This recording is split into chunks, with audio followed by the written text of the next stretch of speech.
automatically your work will be selfless work. You will be really self-devoted person, and you will be divine person too. But if you will believe in your selfish motive, your own separate entity, then destiny, suffering will be your own destiny, not other things. This is a great message given by Veda, given by our old seers, ancient seers. Bhuma eva sukham na alpa. May God bless you all. Try to keep this logic in your own mind, that your individuation is not separate than this cosmic form. You can't survive your own individual entity without help of this Virata. You are receiving your breath from Virata. Your breath is not individual. Your everything, whatever is related with your life, is related with Virata. How you can be individual? How you can survive your individual entity without help of Virata? Earth, water, fire, air, ether, all are related with Virata. And without these primordial elements, you can't be survived. Can't be survived. Okay? Sun and moon, and whatever you are seeing, these are base of your own life. All are limbs of Virata. How you can survive yourself without being part of Virata? So be aware about this truth and try to keep this great ideology in your own mind and try to lead your life. Don't think that you are individual and you are individual entity, and don't be selfish. Don't be selfish. Don't think your mother and father are only means for your fulfilling desire. Don't think in this way. Your mother and father are not only means. The society is not only means for fulfilling your desire. Okay? But these are base of your life. These are cause of your life. Try to be aware about their own greatness and try to serve them. If you will devote your life, you will serve them, automatically you will be happy. If you will follow their advice, then you will be happy. Otherwise, suffering will be your own destiny. As I am seeing always since so many years in this country, this individualism is creating always trouble. One day I was talking that in India, though people are thinking they are very poor people, I don't believe that India is poor country, because I know India is very rich country. Okay? You can understand this fact. This Canada has 5 times more land than India. Okay? 5 times more. That's called Kshetraphala. Okay? And how much population are here? Only 24 million. Okay? You will find 24 million people are living in one small province in Punjab. And Punjab is maybe half than your Ontario. Less than half too. Okay? And you can think, there is a one province UP. Okay? In that province, 14 crore people are living, 14 crore. You know how much is it? 14 crore? 140 million. 140 million people are living in one province, UP. And UP is not so big as your Ontario. But people are living there. And you know about their happiness? In that biggest province, there are only two places, for madmen. That's called Pagal Khana. Only two. And if you visit that Pagal Khana, that place, and you find not that is not full with people, because people are not so mad in that province. They are happy, happier than this country. And I visited in America so many cities. In every city you will find one Pagal Khana. In every city. Why? Because this individualism always making people mad. They have no satisfaction, they have no perseverance, they have no any kinds of contentment in their life. They are craving day and night and trying to fulfill their own individual desire. They are not taking care about their parents, about their society, about their men. Due to that, they are suffering. Okay? So be aware. This sign of richness, that there are no madmen, not two mad people. Because richness means satisfaction. If you are satisfied, then you are rich. This is a philosophy, Indian philosophy. What is the sign of rich man? Satisfaction. If you are satisfied, then you are a rich person. Then what is the sign of poor man? Greed. If you are craving, if you are greedy, if you are desirous, then you are a poor person. Okay? There is one hymn in our Holy Scripture, Kova Daridri. Who is poor man? And our great seer told, Yasya Vishada Trishna. He who has great desire, more greed. A greedy person is poor person. Okay? And satisfied person is, happy person is, content person is, rich person. So you will find those people are more satisfied than those people who are running after wealth and running after their own sensual enjoyment. So be aware about this truth, my dear. That great philosophy is giving them peace. Okay? Kopi namantam khalu bhagavantam. Due to that, in India, a great king, nowadays also, great politician, maybe prime minister, maybe, president of India, they always try to visit a saint. Such kind of saint, who he has nothing with him, because they believe they are greater and better than them. So be aware about this truth. Your philosophy, your ideology will give you more satisfaction if you will follow that. Otherwise, if you want to suffer knowingly, okay, lead your life as these people are leading. Thank you very much. May God bless you all. Okay? मेरी प्रियात्माओं, कोई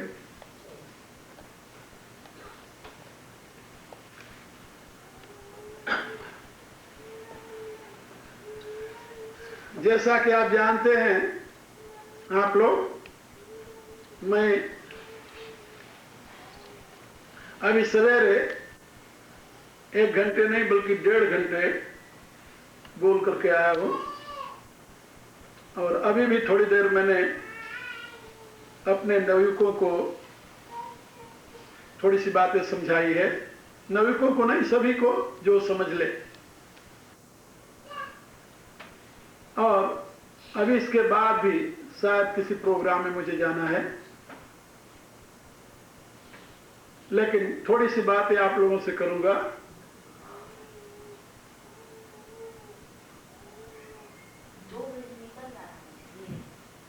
2 बजे तो मैं नहीं जा सकता। हाँ वही। तो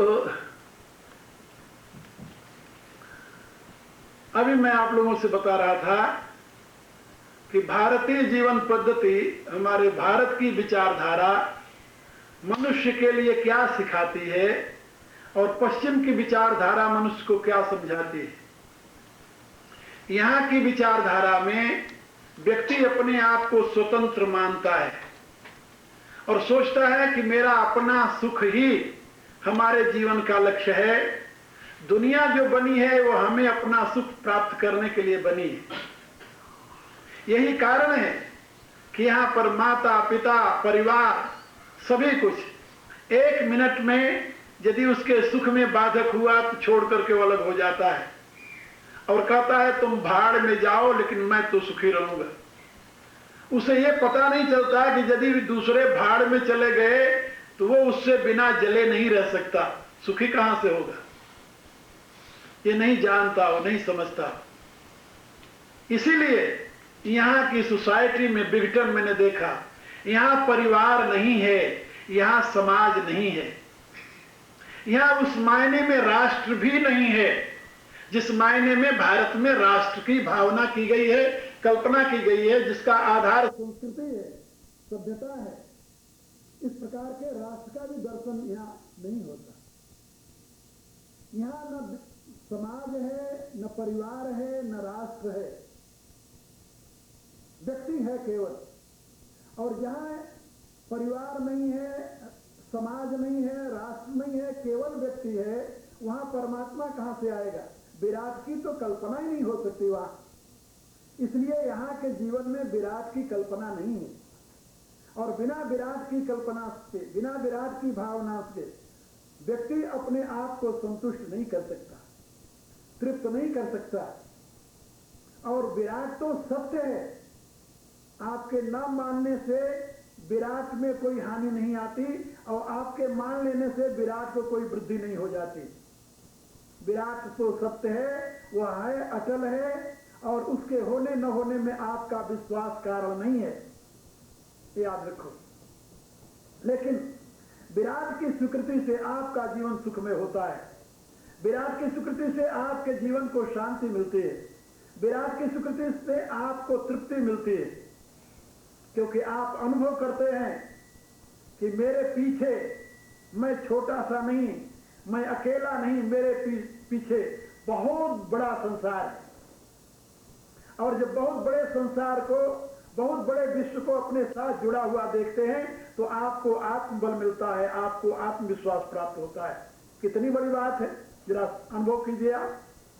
जिस समय आप अपने आप को अकेला अनुभव करें तब आपकी क्या स्थिति होती है, और जब अपने पीछे आप हजारों को देखें उसमें आपको कैसी अनुभूति होती है। कितनी शांति, कितना सुख, कितना आत्मबल, कितना आत्मविश्वास प्राप्त होता है आपको जब आप अपने पीछे हजारों को देखते हैं तो। और कितनी निराशा, कितनी दीनता, हीनता और कितनी अधीनता आपको अनुभव होती है जब आप अपने आप को अकेला पाते हैं तो। लेकिन दुर्भाग्य है इन देशों के विचारकों का, जिन्होंने यहां पर व्यक्तिवाद को जन्म दिया, व्यक्तिवाद को पोषा। और यहां की पॉलिटिकल सेटअप, ये व्यक्तिवाद का मूल कारण क्या रही जानते हो? Political setup. वो क्यों ऐसा रही? इसलिए कि यहां के लोग एक देश के निवासी नहीं हैं, इनकी कोई अपनी संस्कृति नहीं है, सभ्यता नहीं है, कोई इनका अपना संस्कार नहीं है। यहां पर विभिन्न देशों से लोग आकर बसे हैं और जहां से आए वो इंडिविजुअल आए, वो फैमिली की फैमिली नहीं आए। जैसे आप लोग यहां अकेले अकेले आए, आने के बाद में फिर अपने परिवार को बुलाया क्योंकि आपके संस्कार थे भारत के। यहां तो वो भी नहीं था। और जो अकेला आया उसका कोई न धर्म था, न कोई कर्म था, न कोई भाव था, न उसके पीछे कोई आदर्श था। इसलिए यहां इसको जो मिला तो साथ केवल 2 नाते होता है संसार में। जो व्यक्ति का साथ होता है, दूसरे के प्रति वो केवल दो नाते होता है, या तो सेक्स के नाते या मनी के नाते, तीसरा कोई रास्ता नहीं साथ बनाने का। तो यहां पर यंग मैन का साथ तो बना सेक्स के नाते, ये तो आप जानते हो, और बिजनेसमैन का साथ बना मनी के नाते। दो ही प्रकार का साथ रह गया है, क्योंकि शरीर के नाते तो कोई साथ था नहीं, उसके नाते सोसाइटी के नाते कोई साथ बना नहीं, संस्कार के नाते कोई साथ बना नहीं, क्योंकि संस्कार था नहीं, सोसाइटी थी नहीं और परिवार था नहीं।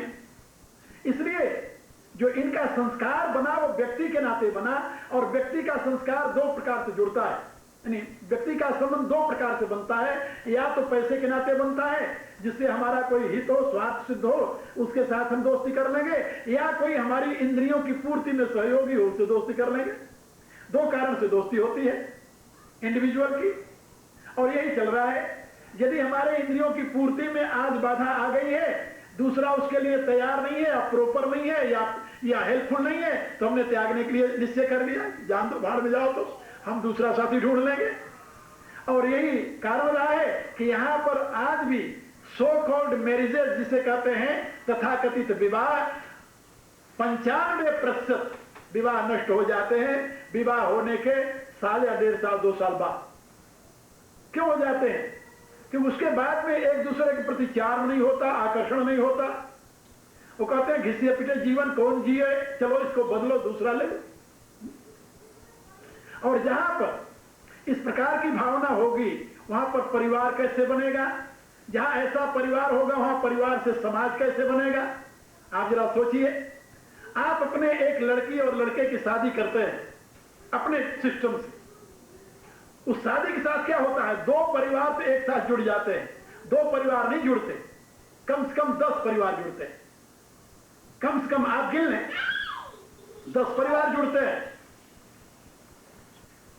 लड़के के पिता के भाई जितने हैं, उसकी बहनें जितनी हैं, उसके ताया और चाचा के जितने परिवार हैं, ये पूरी फैमिली जुड़ जाती है एट वंस, एक तरफ से। और दूसरी तरफ से मामा का परिवार, मासी का परिवार, नाना नानी का परिवार, उनके भाइयों का परिवार, वो पूरा का पूरा।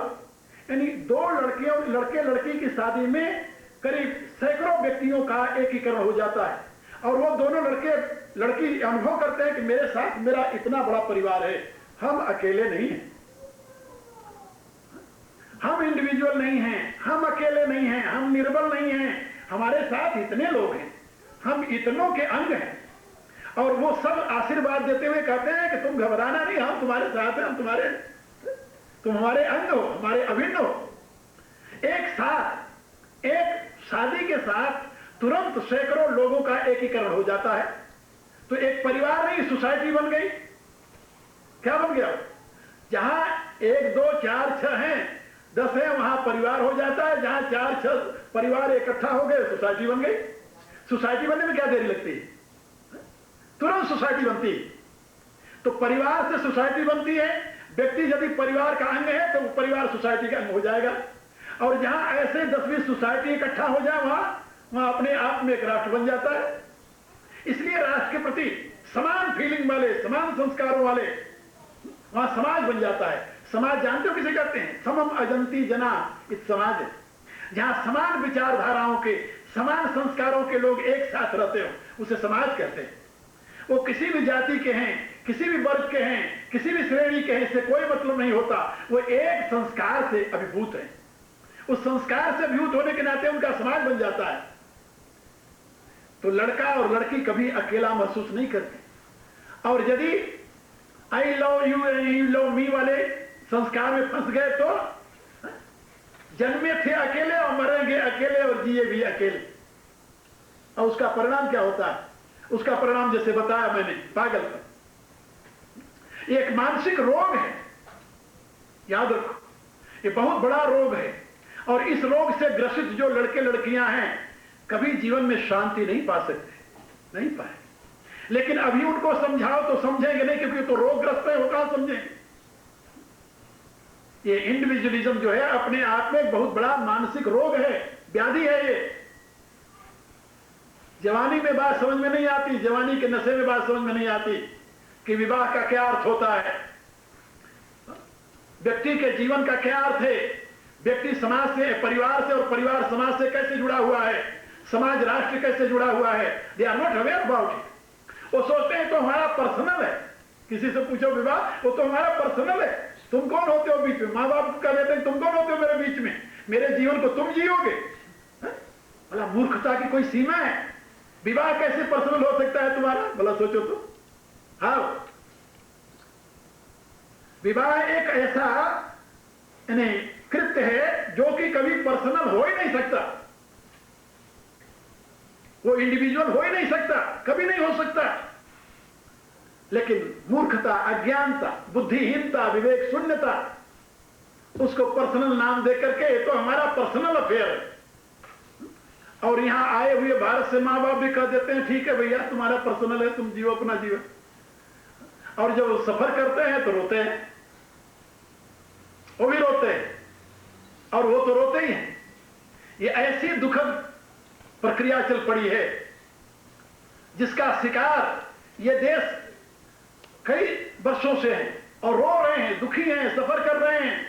जैसे मैंने बताया, अमेरिका में कोई मैंने शहर नहीं देखा जहां एक पागल खाना ना हो, कोई नहीं शहर देखा मैं, आप लोग जानते हो। और पागल खाना क्यों है जानते हो?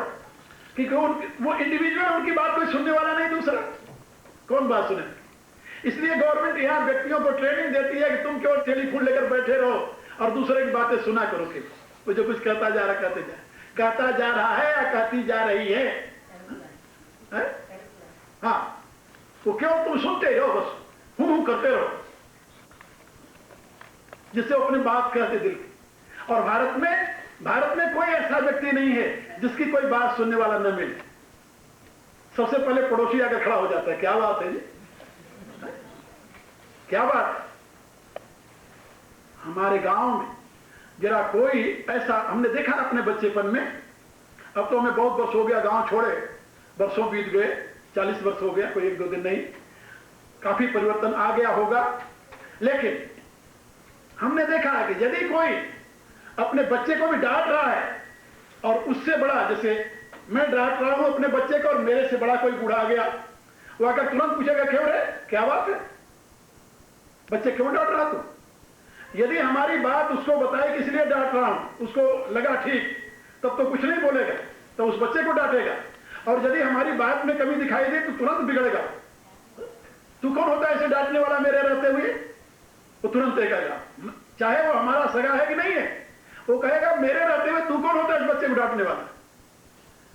यदि तुम कह दो कि मैं इसका बाप हूं तो 4 गालियां और सुनने को मिलेंगी, आया बड़ा बाप बनने वाला, तुम्हें बाप किसने बनाया रे, हम लोगों ने तुम्हें बाप बनाया है।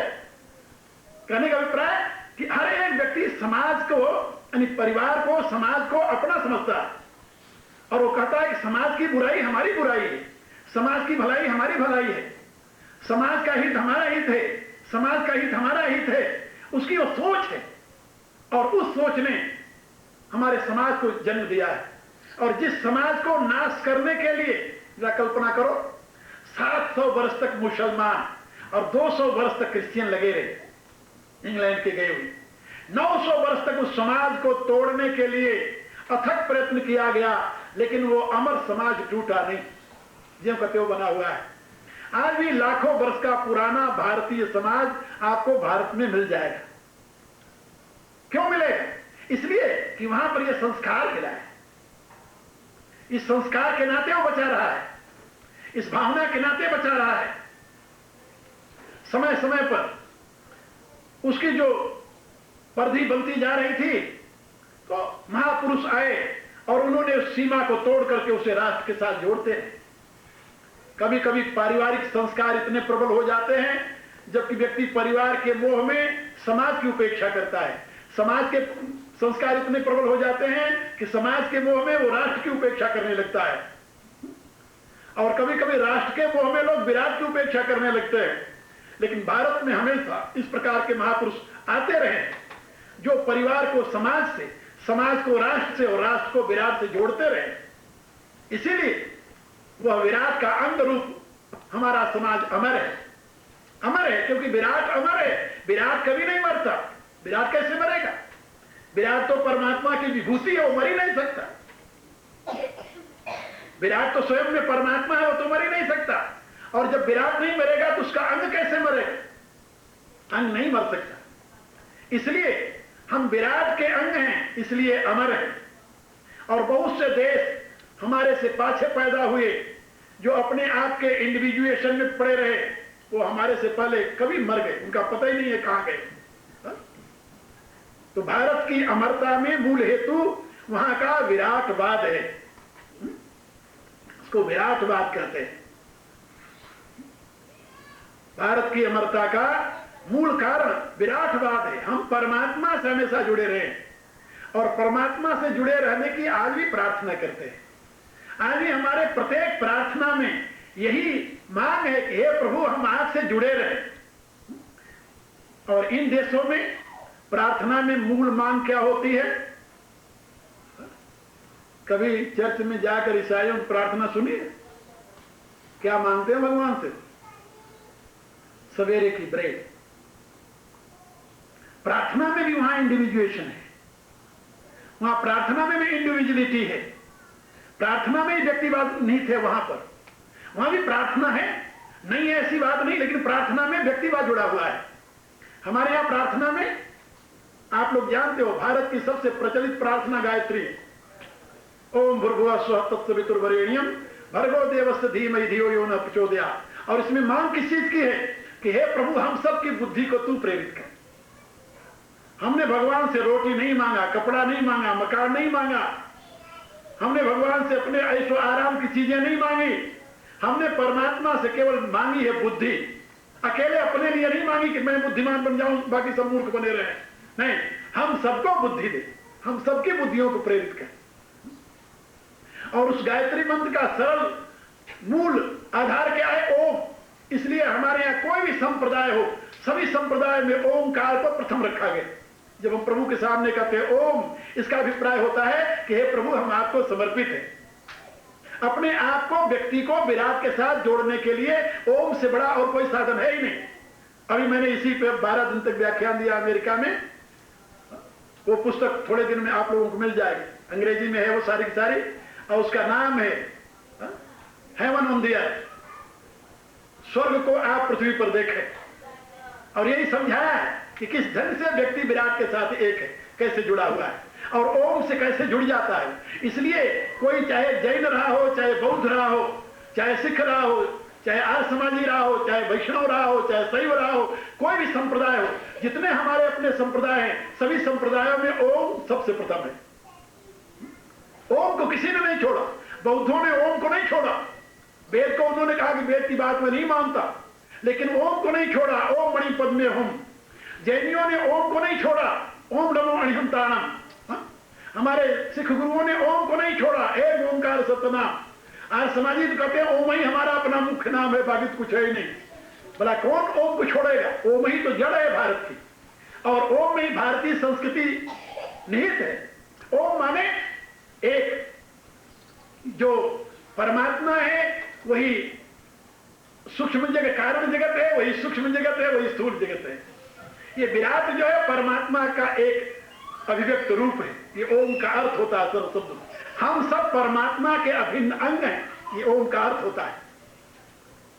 हम सब परमात्मा के अभिन्न अंग हैं, हम सब विराट के अभिन्न अंग हैं। विराट ही हमारा मूल स्रोत है। ऐसा अनुभव जो है वो हमें ओम ने दिया है।